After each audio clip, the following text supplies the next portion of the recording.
question has been asked many times how the people who are perpetrating these things expect to do this and make it last. And the answer to that is that you steal a generation of children and you indoctrinate them so that they accept these ideas and they become global citizens in the coming global village. UNESCO came out and declared 2005 to 2015 the decade of education for sustainable development. But they go on to say that it will encompass the 40 chapters of Agenda 21. That is your federal national curriculum. The entire purpose of second grade social studies is to transfer loyalty from the family to the government and teach them about sustainable economic consumption. Students construct their own understandings of reality and realize that objective reality is not knowable. So why bother? The truth is, the truth which keep men free is being suppressed in order to prop up the attitude training agenda. And it moves on. This is our new math called connected mathematics. Standard 3 tells us that students learn that mathematics is man-made, that it is arbitrary, and good solutions are arrived at by consensus. Most of us assume 2 plus 2 is always going to equal 4. You're wrong. We might reach a new consensus. How well does it work? Well, they tell you in the teacher's guide in the back, it tells us that because the curriculum doesn't emphasize arithmetic computations done by hand, some students may not do as well on tests assessing computational skills. We believe such a trade-off in the favor of CMP is very much to the student's advantage in the world of work. Our children are mathematically illiterate on purpose. How do I know on purpose? Why isn't this just a basic bad idea? because the Sustainable Development Plan tells us so. Generally, more highly educated people who have higher incomes consume more resources than poorly educated people who tend to have lower incomes. In this case, more education increases the threat to sustainability. Charlotte Iserby, I owe you an apology. I did not believe for the longest time it was a deliberate dumbing down. I thought the dumbing down was a natural consequence of a bad idea. Folks, it's deliberate. It's deliberate. The sustainable globalist goal is the orchestration of a planned fall of American principles, values, and lifestyles. The effect on the average American will be devastating. With modernizing technology, the ordinary person will live without independence. But even under the new Common Core, even if they said 3 times 4 was 11, if they were able to explain their reasoning and explain how they came up with their answer really in words and in oral explanations, and they showed it in the picture, but they just got the final number wrong, we're really more focusing on the how and the Going to be correcting them. Oh, right? absolutely, absolutely. We want our students to compute correctly, but the emphasis is really moving more towards the explanation and the how and the why, and can I really talk through the procedures that I went through to get this answer, and not just knowing that it's 12, but why is it 12? How do I know that? It is called Common Core, and the idea behind it is reasonable. States working together to create national standards for education. Standards that are designed to be robust and relevant in the real world. Well, it sounds good. So why is there growing opposition in Ohio and around the country to Common Core? Ben has the reality check you won't see anywhere else. Well, chances are you may not have heard of Common Core before, and yet Ohio, Kentucky, and Indiana have all adopted the Common Core state standards. Go to the website, and here's what you'll find. Common Core is focused on 2 things, mathematics standards and English language arts standards. It was created by the National Governors Association Center for Best Practices and the Council of Chief State School Officers. So this isn't some federal unfunded mandate, and all of it sounds good, right? So why is there growing opposition in Ohio and across the nation to Common Core? The group Ohioans Against Common Core say that what the public has been told about this initiative so far is not the truth. For instance, even though the National Governors Association is behind the initiative, it's not actually state-led. The Common Core standards were initiated by private interests in Washington, D.C., not from state lawmakers. The National Governors Association and the Council of Chief State School Officers are both D.C.-based trade associations. In fact, the majority of the creative work was done by a group called Achieve Incorporated. It's a progressive nonprofit group based out of D.C. and received a lot of funding from the Bill and Melinda Gates Foundation. Okay, so Common Core wasn't created by the states, but 45 states in the country have adopted it, so it has to be a good thing, right? Well, even though the National Governors Association is cited as the author of Common Core, the feds have had a big hand in it. The Department of Education helped to create Common Core, poured hundreds of millions of dollars into 2 consortia that are creating national tests aligned with Common Core. And the states that adopted it, well, they did so to remain eligible for Race to the Top federal funding. So with the feds involved, what does Common Core actually mean for states? Well, for starters, Common Core establishment no longer claims that the standards are internationally benchmarked. Their website now states they're informed by the standards of other countries, though there's no definition of informed by. It means streamlined curriculum created not by the states, but by private associations and nonprofits in Washington, D.C. The Fordham Institute, a proponent of Common Core, admits that several states had standards that were superior to CC, and that many states had standards at least as good. Common Core has been described by many as a, quote, race to the middle. Well, what this means for you is that ultimately Common Core means that states will, over time, give up control over curriculum in their schools. States are not allowed to change any of the Common Core standards. Common Core says, well, look, they're not about curriculum, they're only about those standards. And yet those 2 testing consortia being funded by the U.S. Department of Education have admitted in their grant applications that, yeah, in fact, they would use the money to develop curriculum models for the nation. A Vermilion Parish mother is outraged today after her 4th grade son wants to know what a pimp is, a word he learned from his homework.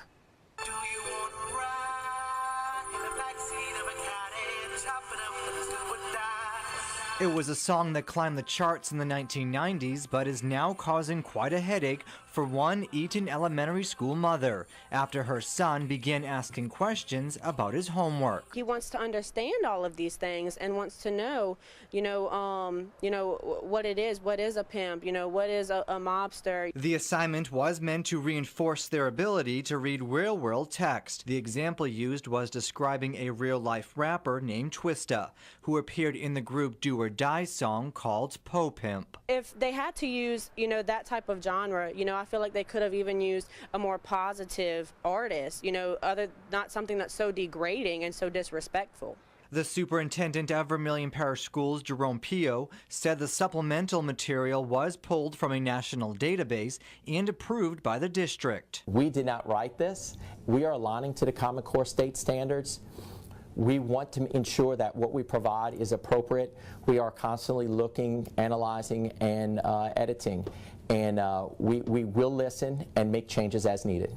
Our children are tomorrow, and so to fix tomorrow, we have to fix it today. And that mother hopes by speaking up, the curriculum will be changed. In Abbeville, I'm Rob Malia for KLFY Multimedia News. This and understand, Common Core is again an attack on middle-class white America. Why? Because everybody is not going to go to college, but who has been exempted from the indoctrination of our federal government? Those that send their kids to private schools and those who have endeavored to homeschool their children. Let us face the fact. Most black folk, Hispanics, other minorities don't homeschool their kids. So who's doing most of the homeschooling? White folk. Most folk don't send their kids to private schools because they simply can't afford it. So whose kids are mostly in private schools? White folks.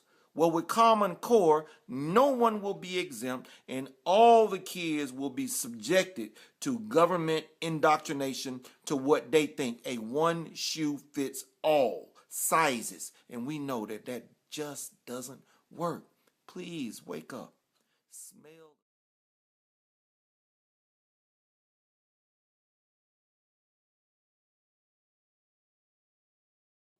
I went to Essex Community College. I finished at the University of Maryland. And now I moved my family out to Howard County because of the reputation of the schools. Okay, so in all fairness to other parents who submitted questions, I do want to be fair, sir. Community college. And, it's so sir. My question is, how are we, you're talking about college, you're not talking about which colleges, you're not preparing them for World Harvard. Okay, my question is, how is lowering America's educational standards to prepare kids for community college? Because that's what it's all about. Because you mentioned before, the emphasis is, and I have some stuff here to quote before this guy tries to carry me out. Okay. But, hey, listen, parents, take control. This is not a CNN political debate. Let's go. Let him ask his question. This is what I will say, in fairness to everyone who asked questions, we do have some that are dovetailing to that. Let him ask his question. So the next question. So this is a dovetail. Listen, don't stand for this. You're sitting here like cattle. You have questions. You confront them. They don't want to do it in public. Okay, the next Excuse me, buddy. Hey, this is America. This is not a CNN political debate. You're managing to go through. Hey, that's right.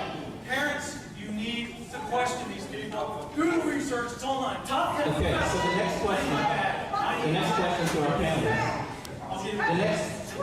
The next question to our panelists is Dr. Lowry. I'm not an activist. I don't have experience. I'm a parent. I have a right to speak.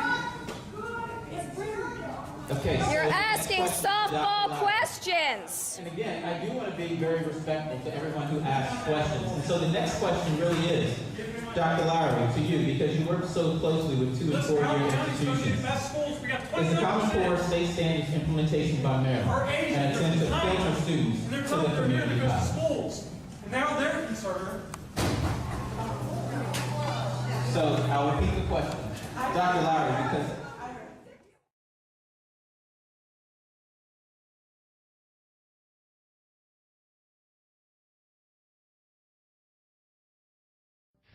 Well, no matter how you view it, the reality is that something has happened in this country. And something is happening now in this country that breaks my heart, actually. We're going to look at the then and the now, and it's looking at the then and the now that probably breaks my heart more than anything. To see the difference between the hopes and the dreams and the foundations and the principles that were there and how we are turning away from those and the consequences of that. Well, okay. What was the second best-selling book in the American colonies? Now, the first and the best-selling book was the Bible. What was number 2? Well, it's called the New England Primer. This was the book from which we taught Americans to read and write. You can consider it the first grade reading textbook. If you're a first grader in America, you learn to read and write probably from the New England Primer. An interesting book. And an interesting window into what things were like. Let me open it up for you. We taught the children the alphabet, of course, but we taught them this way. A, in Adam's fall, we sinned. All. B, heaven defined, the Bible mind. C, Christ crucified for sinners died. And then we taught them big words. When I was in first grade, I learned see Dick run. See Jane run. See Dick and Jane run and run. We taught them words like fornication, edification, gratification. And then we taught them lessons. A lesson for children: pray to God, love God, fear God, serve God, take not God's name in vain. Do not swear, do not steal, cheat not in your play, play not with bad boys. Call no ill names, use no ill words, tell no lies, hate lies, speak the truth, spend your time well, love your school, mind your book, strive to learn, be not a dunce. And then, questions. Who is the oldest man? Methuselah. Who is the strongest man? Samson. Who saves lost men? Jesus Christ. And then we taught them the catechisms, a series of questions and answers that help the students put together biblical truths in association with a question, and they would memorize them. So the teacher would call on Susie, little first grade Susie, stand up. Question 22, how did Christ, being the Son of God, become man? And little Susie would stand and say, Christ, the Son of God, became man by taking to himself a true body and a reasonable soul, being conceived by the power of the Holy Ghost in the womb of the Virgin Mary, and born of her, and yet without sin. Thank you, little first grade Susie. You may be seated. What do you suppose the NEA would say about this? Well, let's read. If the study of the Bible is to be excluded from all state schools, if the inculcation of the principles of Christianity is to have no place in the daily program, if the worship of God is to form no part of the general exercises of these public elementary schools, then the good of the state would be better served by restoring all schools to church control. Oh, I forgot to tell you, that was 1892. They were beginning to see a change already. A little bit of a warning. Not too many years after that, we saw then the rise of John Dewey, who is considered the architect of modern education. His worldview is a little different. Faith in the prayer-hearing God is an unproved and outmoded faith. There is no God and there is no soul. Hence, there are no needs for the props of traditional religion. With dogma and creed excluded, then immutable truth is also dead and buried. There is no room for fixed natural law or moral absolutes. Are we surprised that the majority of our students today do not believe in absolute truth? Let's think about the founding of some of our universities. Let's begin with Harvard. Some of you may not know it was the first university founded in America and was founded by the Puritans. Look at the first rules and precepts of Harvard. Let every student be plainly instructed and earnestly pressed to consider well. The main end of his life and studies is to know God and Jesus Christ, which is eternal life, we've looked at. And therefore lay Christ at the bottom as the only foundation of all sound knowledge and learning. The original precepts for Harvard. What about its original motto? Its original motto was truth for Christ and the church. That has now been truncated to simply veritas, truth. And I'm not sure they know what that means. Well, let's look at Princeton. What was its founding statement? Cursed is all learning that is contrary to the cross of Christ. What about Columbia University, one of the most liberal universities in our country today? Look at the seal that is still there. Above her head, written in Hebrew, Yahweh. At the top, from Psalm 36:10, written in Latin, in thy light we see light. On the ribbon, Psalm 27:1, God is my light, written in Hebrew. Under her feet, the reference to 1 Peter 2:1 and 2. When you begin to look at the founders and their statements concerning this area of education, we begin to see something very interesting. Gouverneur Morris, now you may not know who he is, but he was one of the most prominent speakers during the Constitutional Convention. He was the chairman of the Committee of Style, so we actually wrote the U.S. Constitution. He said, religion is the only solid basis of good morals. Therefore, education should teach the precepts of religion and the duties of man toward God. So there was no politician who would disagree with the wide use of the New England Primer. Let's look at others. Samuel Adams, the governor of Massachusetts, considered one to be one of the greatest founders of this country, said, let divines and philosophers, statesmen and patriots unite their endeavors to renovate the age by impressing the minds of men with the importance of educating their little boys and girls, of inculcating in the minds of youth the fear and love of the deity, in short, of leading them in the study and practice of the exalted virtues of the Christian system. Another, Benjamin Rush. We'll talk about him in a minute.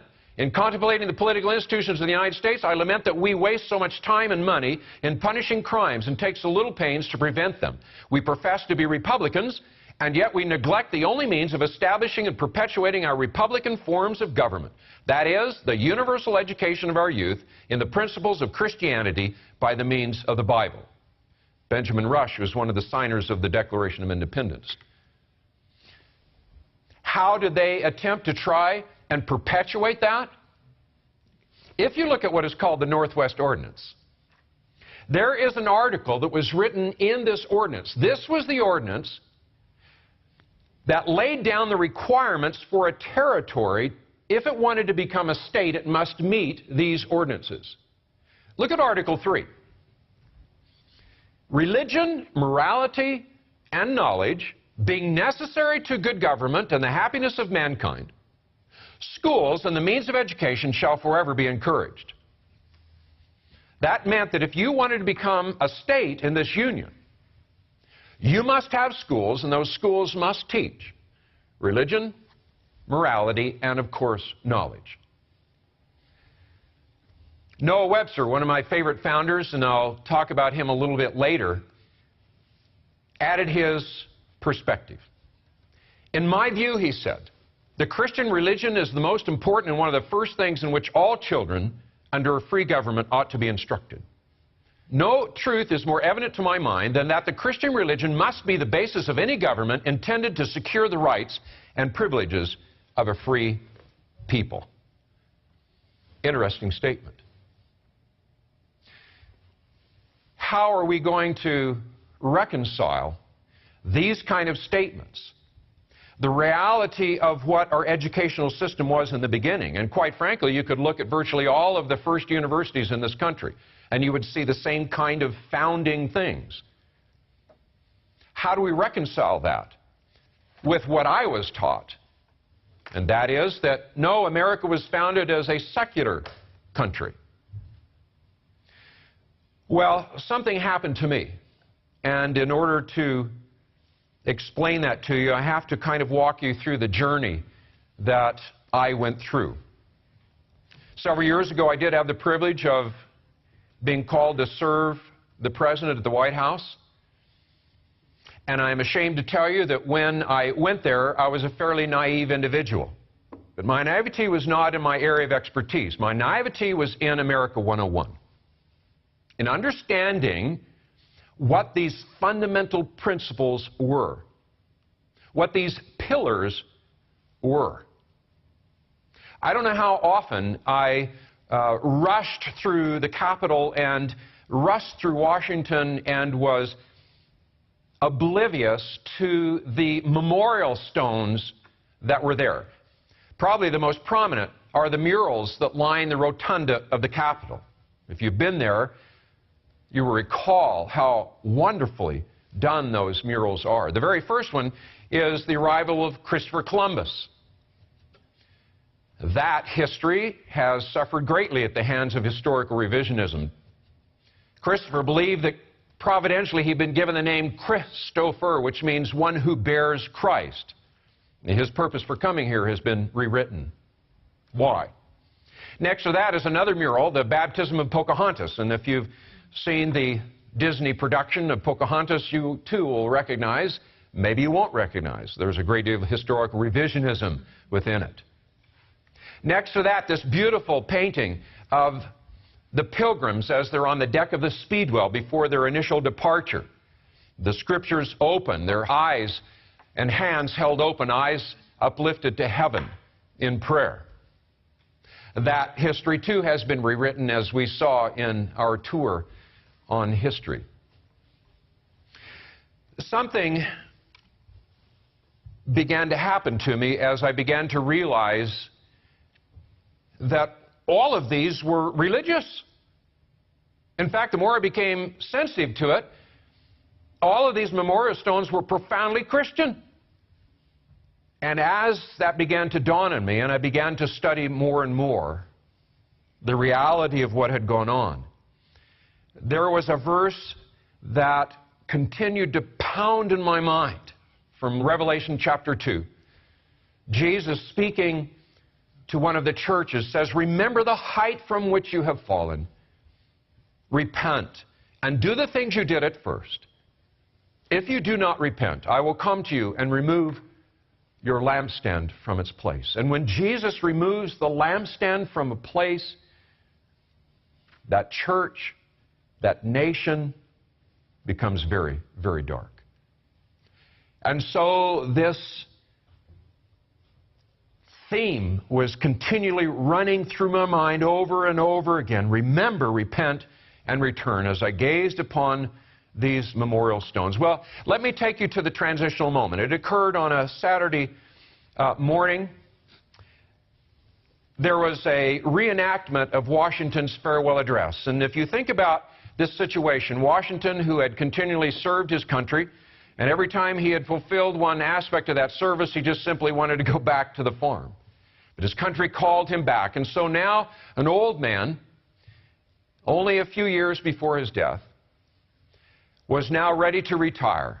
And he was delivering to this country what he believed was his final address. That's why it's called Washington's farewell address. And so I remember, as my family and I were there in this reenactment, a very patriotic morning, people dressed up in early American regalia, the drum and fife corps and so forth, culminated by this man dressed up as Washington, who stepped out onto the top steps of the Lyceum in Old Alexandria, and he delivered from memory Washington's farewell address. It was the first time I'd ever heard it. And I remember as I stood there in awe listening to it, and I began to get a sinking feeling that I'd been lied to.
This is the story of your enslavement, how it came to be, and how you can finally be free. Like all animals, human beings want to dominate and exploit the resources around them. At first, we mostly hunted and fished and ate off the land, but then something magical and terrible happened to our minds. We became, alone among the animals, afraid of death and of future loss. And this was the start of a great tragedy and an even greater possibility. You see, when we become afraid of death, of injury and imprisonment, we become controllable and so valuable in a way that no other resource could ever be. The greatest resource for any human being to control is not natural resources or tools or animals or land, but other human beings. You can frighten an animal because animals are afraid of pain in the moment, but you cannot frighten an animal with a loss of liberty, with torture or imprisonment in the future, because animals have very little sense of tomorrow. You cannot threaten a cow with torture or a sheep with death. You cannot swing a sword at a tree and scream at it to produce more fruit, or hold a burning torch to a field and demand more wheat. You cannot get more eggs by threatening a hen, but you can get a man to give you his eggs by threatening him. This human farming has been the most profitable and destructive occupation throughout history, and it is now reaching its destructive climax. Human society cannot be rationally understood until it is seen for what it is: a series of farms where human farmers own human livestock. Some people get confused because governments provide healthcare and water and education and roads, and thus imagine that there is some benevolence at work. Nothing could be further from the reality. Farmers provide healthcare and irrigation and training to their livestock. Some people get confused because we are allowed certain liberties and thus imagine that our governments protect our freedoms. But farmers plant their crops a certain distance apart to increase their yields, and will allow certain animals larger stalls or fields if it means they will produce more meat and milk. In your country, your tax farm, your farmer grants you certain freedoms, not because he cares about your liberties, but because he wants to increase his profits. Are you beginning to see the nature of the cage you were born into? There have been 4 major phases of human farming. The first phase in ancient Egypt was direct and brutal human compulsion. Human bodies were controlled, but the creative productivity of the human mind remained beyond the reach of the whip and the brand and the shackles. Slaves remained woefully underproductive and required enormous resources to control.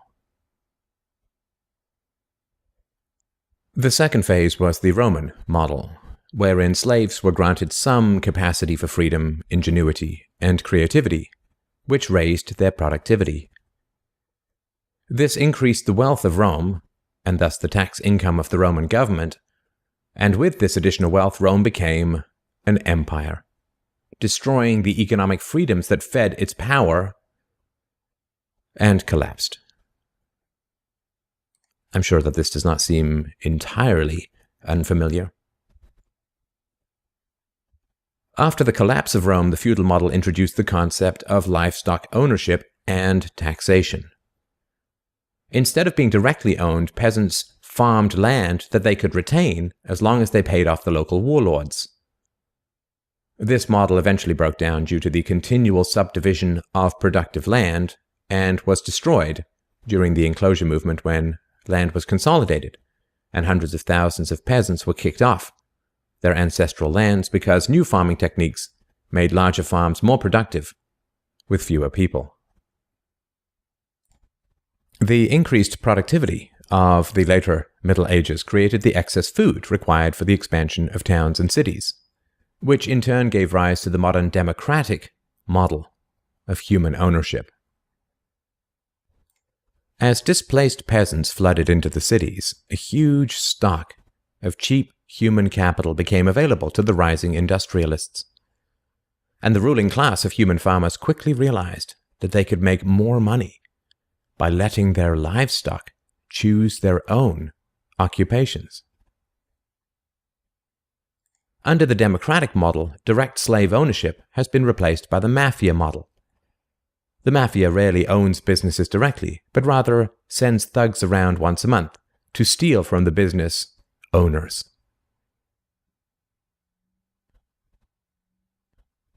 You are now allowed to choose your own occupation, which raises your productivity, and thus the taxes you can pay to your masters. Value this time in your life, kids, because this is the time in your life when you still have your choices. And it goes by so fast. When you're a teenager, you think you can do anything, and you do. Your 20s are a blur. 30s, you raise your family, you make a little money, and you think to yourself, what happened to my 20s? 40s, you grow a little pot belly, you grow another chin. The music starts to get too loud. One of your old girlfriends from high school becomes a grandmother. 50s, you have a minor surgery. You'll call it a procedure, but it's a surgery. 60s, you'll have a major surgery. The music is still loud, but it doesn't matter because you can't hear it anyway. 70s, you and the wife retire to Fort Lauderdale. Start eating dinner at 2 o'clock in the afternoon. You have lunch around 10, breakfast the night before. Spend most of your time wandering around malls looking for the ultimate soft yogurt and muttering, how come the kids don't call? How come the kids don't call? The 80s, you'll have a major stroke. You end up battling with some Jamaican nurse who your wife can't stand, but who you call mama. Any questions? Your few freedoms are preserved because they are profitable to your owners. The great challenge of the democratic model is that increases in wealth and freedom threaten the farmers. The ruling classes initially profit from a relatively free market in capital and labor, but as their livestock become more used to their freedoms and growing wealth, they begin to question why they need rulers at all. Ah, well, nobody ever said that human farming was easy. Keeping the taxed livestock securely in the compounds of the ruling classes is a three-phase process. The first is to indoctrinate the young through government, quote, education. As the wealth of democratic countries grew, government schools were universally inflicted in order to control the thoughts and souls of the livestock. The second phase is to turn citizens against each other through the creation of dependent livestock. It is very difficult to rule human beings directly through force, and where it can be achieved, it remains cripplingly underproductive, as can be seen in North Korea. Human beings do not breed well or produce efficiently in direct captivity. But if human beings believe that they are free, then they will produce much more for their farmers. The best way to maintain this illusion of freedom is to put some of the livestock on the payroll of the farmer. Those cows that become dependent on the existing hierarchy will then attack any other cows who point out the violence, hypocrisy, and immorality of human ownership. Officers positioned Grant face first on the floor with one officer near his head, a second near his back, and a third officer standing nearby. There appeared to be a brief struggle. Then, a 2-year veteran BART officer stands, draws his weapon, and fires.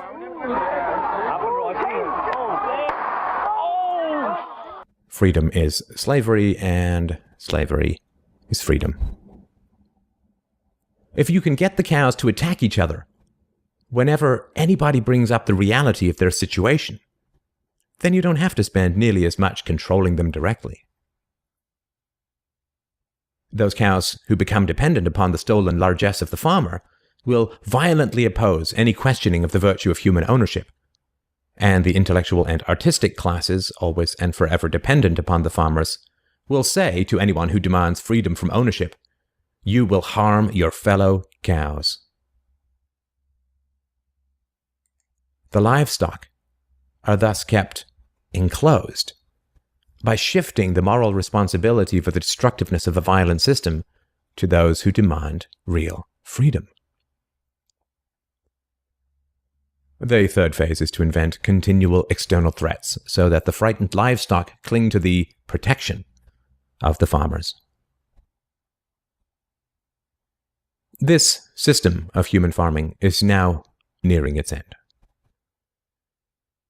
The terrible tragedies of modern Western economic systems has occurred not in spite of, but because of past economic freedoms. The massive increases in Western wealth throughout the 19th century resulted from economic freedoms.